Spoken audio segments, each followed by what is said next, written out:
Good evening दोस्तों, मैं मोइन पठान फिर आपके सामने। सिर्फ 3 दिन बचे हैं। जी हाँ, सिर्फ और सिर्फ 3 दिन। और अगर आपने ये फॉर्म फिल नहीं किया है तो जल्दी से आइए, मैं आपको डिटेल्स देता हूँ और आप ये फॉर्म फिल कर दीजिए और बन जाइए एएसआई या हेड कांस्टेबल। हम सबको पता है कि सीआरपीएफ ने एएसआई स्टेनो के लिए और हेड कांस्टेबल मिनिस्ट्रियल के लिए अपनी एडवर्टाइजमेंट निकाली थी और इस एडवर्टाइजमेंट के थ्रू इन लोगों ने हमें बताया था कि जल्द ही जल्द फॉर्म आने वाले हैं, जो कि 4 तारीख से आने स्टार्ट हो गए थे। 4 जनवरी 2023 से ये फॉर्म एप्लीकेशन फॉर्म्स आने स्टार्ट हो गए थे। इसकी कुछ डिटेल्स अड्डा 24/7 में पहले से वीडियोस पड़ी हुई है, लेकिन जल्द से जल्द अच्छी डिटेल्स देने के लिए मैं फिर से आपके साथ आया हूँ। ये देखिए, बात करते हैं कुछ इंपॉर्टेंट डेट्स की। अगर कुछ इंपॉर्टेंट डेट्स की बात करें तो हमारे पास जो एप्लीकेशन स्टार्ट हुई थी, तो एप्लीकेशन स्टार्ट हो गई थी इसकी 4 जनवरी 2023 से। 4 जनवरी 2023 से इसकी एप्लीकेशन जो है वो स्टार्ट हो गई थी, लेकिन लास्ट डेट अप्लाई करने की इस फॉर्म के लिए जो है वो है हमारी 31 जनवरी 2023। और इसी वजह से मैं कह रहा हूँ कि सिर्फ और सिर्फ 3 दिन बचे हैं, क्योंकि आज 28 है, 29, 30, 31। और यही नहीं, अगर आपने फॉर्म फिल कर भी लिया है तो भी अगर आपने पेमेंट नहीं किया है, एग्जाम की फीस नहीं भरी है, तो उसके लिए भी क्या है, ये लास्ट डेट है 31 जनवरी 2023। जल्दी से जाइए, अपना पेमेंट करिए, जल्दी से जाइए, अपना एप्लीकेशन फॉर्म भर दीजिए और इस एग्जाम का एक्सपीरियंस लीजिए। आगे एग्जाम कब होगा ये ये एग्जाम जो है इसको कंडक्ट किया जाएगा 22 से लेकर 28 फरवरी के बीच में 2023 में। और इसका एडमिट कार्ड जो है वो जल्द से जल्द अवेलेबल हो जाएगा हमें 15 फरवरी 2023 के आसपास।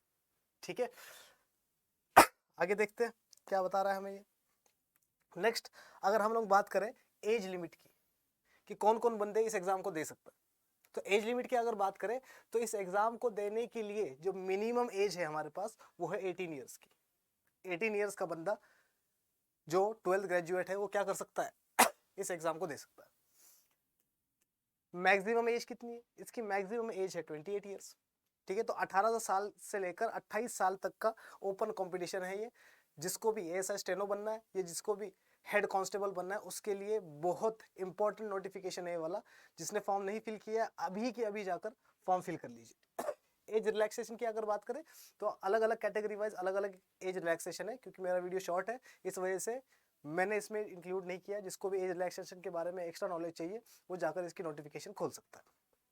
आगे अगर हम लोग बात करें और तो हमें पता चलता है कि टोटल पोस्ट कितनी आई है। टोटल पोस्ट कितनी है, तो ये बोल रहा है कि टोटल 1458 पोस्ट आई है। टोटल 1458 पोस्ट है, जिसमें से हेड कांस्टेबल मिनिस्ट्रियल के लिए 1315 भ्रमार भरपूर एक्सेस में पोस्ट आई है हेड कांस्टेबल के लिए। CRPF central reserved police force, central reserved police force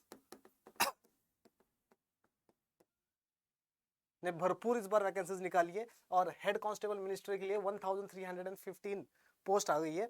और उसी के साथ साथ अगर आपको स्टेनो आती है और सब इंस्पेक्टर बनने का सपना रखते हैं या असिस्टेंट सब इंस्पेक्टर बनने का सपना रखते हैं, एएसआई बनने का सपना रखते हैं आप, तो आपके लिए ये बहुत अच्छा मौका है। इस एग्जाम को क्लियर करिए और असिस्टेंट सब इंस्पेक्टर बन जाइए। असिस्टेंट सब इंस्पेक्टर के लिए 143 सीट्स आई है, 143। अच्छा, ये बात करते हैं इसकी कुछ एलिजिबिलिटी की। अगर हेड कांस्टेबल मिनिस्ट्रियल की अगर हम लोग बात करें तो हेड कांस्टेबल मिनिस्ट्रियल के लिए अगर आप 10+2 इंटरमीडिएट कर चुके हैं, अगर आप 12th क्लास किसी भी अच्छे बोर्ड से कर चुके हैं, चाहे वो कोई स्टेट बोर्ड हो, चाहे सीबीएसई हो, चाहे आईसीएसई हो, तो आप इस एग्जाम को देने के लिए एलिजिबल है, बिल्कुल एलिजिबल है। इसके साथ साथ अगर आपकी इंग्लिश टाइपिंग 35 वर्ड्स पर मिनट की है, अगर आपकी इंग्लिश टाइपिंग 35 वर्ड्स पर मिनट की है, या और नहीं, या आपकी हिंदी टाइपिंग 30 वर्ड्स पर मिनट की है, तो भी आप क्या हो, एलिजिबल हो इस एग्जाम को देने के लिए। दूसरी तरफ अगर हम लोग एएसआई की बात करें, असिस्टेंट सब इंस्पेक्टर की बात करें, तो इसके लिए भी एलिजिबिलिटी कुछ ऐसे ही है। 10+2 इंटरमीडिएट चाहिए हमें, 12th क्लास करी होनी चाहिए किसी भी रिकॉग्नाइज्ड बोर्ड से, और इसके साथ डिक्टेशन में जो कि 10 मिनट की डिक्टेशन होगी उसमें आपकी स्पीड 80 वर्ड्स पर मिनट की आनी चाहिए। 80 वर्ड्स पर मिनट की डिक्टेशन टेस्ट में आपको पास होना है। तो शॉर्ट हैंड टाइपिंग आपको आनी चाहिए, स्टेनोग्राफी आपको आनी चाहिए, वो एएसआई बनने के लिए इसकी एलिजिबिलिटी है। ट्रांसक्रिप्शन की अगर बात करें तो 30 मिनट्स इन इंग्लिश या फिर 65 मिनट्स इन हिंदी, इसको आपको क्लियर करना पड़ेगा। और भी अगर एलिजिबिलिटी के लिए आपको इंफॉर्मेशन चाहिए तो आप जाकर नोटिफिकेशन खोल सकते हैं। इसके अलावा अगर हम लोग देखें, हम लोगों ने ये तो देख लिया कि टोटल पोस्ट, टोटल वैकेंसीज कितनी है। अगर हम लोगों को देखना है कि कैटेगरी वाइज बताओ सर, कैटेगरी वाइज बताइए कि कितनी पोस्ट आए, तो हम लोग देखते हैं कैटेगरी वाइज कितनी पोस्ट आए। तो अगर हम लोग कैटेगरी वाइज की बात करें, अगर हम लोग कैटेगरी वाइज की बात करें तो कैटेगरी वाइज में हम बात करें अगर एएसआई की, स्टेनो की, असिस्टेंट सब इंस्पेक्टर बनने की, तो अनरिजर्व्ड वालों के लिए, जनरल वालों के लिए 58 सीट्स, 58। ओबीसी वालों के लिए 39 सीट्स, इकोनॉमिकली वीकर सेक्शंस के लिए 14 सीट्स है, शेड्यूल कास्ट के लिए 21 सीट्स है, शेड्यूल ट्राइब के लिए 11 सीट्स है, और टोटल मैंने आपको बता ही दिया था 143 सीट्स है। उसी तरह से अगर हेड कांस्टेबल मिनिस्ट्रियल की अगर बात करें तो हेड कांस्टेबल मिनिस्ट्रियल के लिए टोटल अनरिजर्व्ड कैटेगरी के लिए सीट्स है 532। 1315 में से 532 सीट्स अनरिजर्व्ड के लिए। ओबीसी के लिए 355, ईडब्ल्यूएस के लिए 132 सीट्स, शेड्यूल कास्ट के लिए 197, शेड्यूल ट्राइब के लिए 99, और टोटल हमें पता ही है 1315 सीट्स आई है। तो यही आपका मौका है, जाइए इस फॉर्म को फिल कीजिए और अपने सपने को साकार कीजिए। इसी के साथ साथ फिजिकल एलिजिबिलिटी की अगर बात करें हम लोग कि सर फिजिकल एलिजिबिलिटी क्या क्या होनी चाहिए इसमें, तो आइए मैं बता देता हूँ आपको। देखिए, दोनों एग्जाम्स के लिए या दोनों पोस्ट के लिए, एएसआई स्टेनो के लिए भी और हेड कांस्टेबल के लिए भी, फिजिकल एलिजिबिलिटी जो है वो सेम है, ठीक है। अगर हाइट की बात करें, अगर आप मेल हो और एसटी कैटेगरी के नहीं हो, और आप एसटी कैटेगरी के नहीं हो, शेड्यूल ट्राइब वाली कैटेगरी में नहीं आते हो, तो आपकी हाइट 165 सेंटीमीटर्स की एटलीस्ट होनी चाहिए। और अगर आपकी हाइट 165 सेंटीमीटर से कम है तो आप फिजिकली एलिजिबल नहीं हो इस एग्जाम को देने के लिए।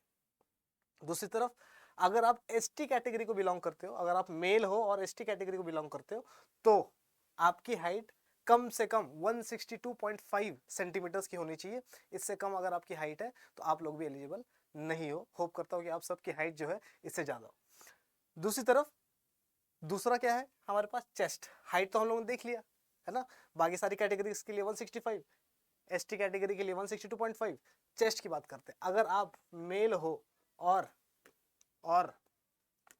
एसटी के अलावा किसी भी दूसरे कैटेगरी में आते हो, तो आपकी चेस्ट कम से कम 77 से लेकर 82 सेंटीमीटर्स की होनी चाहिए।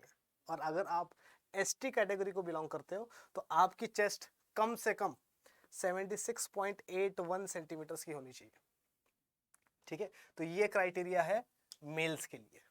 तो मेल्स के लिए हाइट और चेस्ट मैंने बता दिया आप लोगों को। अब मैं आपको बताता हूँ कि फीमेल्स के लिए क्या क्राइटेरिया। फीमेल की अगर बात करें तो फीमेल्स के लिए चेस्ट वाला क्राइटेरिया तो है ही नहीं, ठीक है। हाइट वाली क्राइटेरिया में हम लोग देखते हैं कि क्या हो रहा है।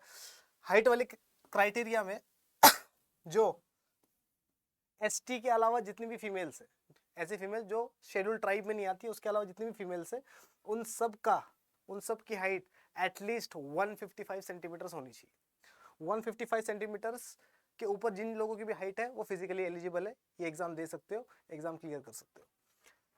एसटी कैटेगरी की अगर बात करें हम लोग, तो शेड्यूल ट्राइब्स वालों के लिए जो मिनिमम हाइट फीमेल्स के लिए रखी है वो है 150 सेंटीमीटर, 150 सेंटीमीटर। और यही रही हमारी फिजिकल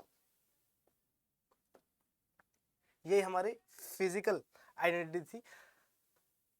मेरी तरफ से आप सबको इस एग्जाम के फॉर्म फिल करने के लिए और इस एग्जाम के लिए बहुत सारा बेस्ट ऑफ लक। मैं आशा करता हूँ कि आप सबका एग्जाम बहुत अच्छे से हो जाए। और भी कोई वीडियोस अगर आप चाहते हैं कि मैं बना कर लाऊँ ऐसी तो अड्डा 24/7 को सब्सक्राइब करें, एनडी अड्डा चैनल को सब्सक्राइब करें, और ऐसी मज़ेदार वीडियोस के लिए देखते रहिए अड्डा 24/7। Thank you.